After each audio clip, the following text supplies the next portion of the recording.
আল্লাহ পাক রব্বুল আলামিনের নবী হযরত ইউসুফ আলাইহিস সালাতু ওয়াস সালাম রাষ্ট্রীয় দায়িত্ব পালন করেছেন।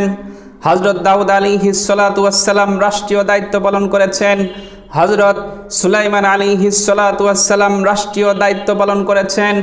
সর্বশেষ নবী রাসূল করিম সাল্লাল্লাহু আলাইহি সাল্লাম রাষ্ট্রীয় দায়িত্ব পালন করেছেন। রাসূলের পরে 4 খলিফারা রাষ্ট্রীয় দায়িত্ব পালন করেছেন। 4 খলিফার পর উমাইয়া খলিফাগণ রাষ্ট্রীয় দায়িত্ব পালন করেছেন। আব্বাসীয় খলিফাগণ রাষ্ট্রীয় দায়িত্ব পালন করেছেন।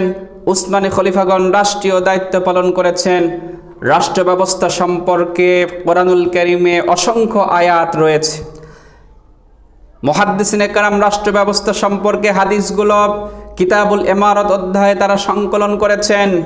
রাষ্ট্র ব্যবস্থা সম্পর্কে মুসলিম উম্মার ইমামগণ অনেক কিতাব রচনা করেছেন। সুতরাং ইসলামের রাষ্ট্র ব্যবস্থা সম্পর্কে রয়েছে এক স্বর্ণোজ্জ্বল এবং দীপ্তিময় ইতিহাস।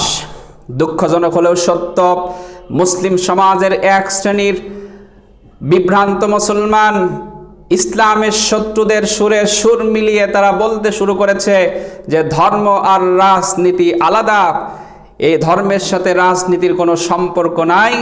এই ধরনের স্লোগান মূলত ইসলামের শত্রুদের শেখানো স্লোগান।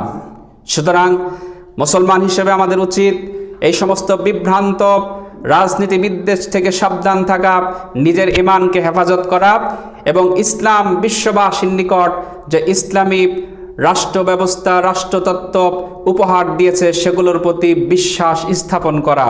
আল্লাহ তাআলা আমাদেরকে সকল প্রকার ফিতনা থেকে হেফাজত করুন এবং ঈমানকে খালেস রাখুন। আমিন।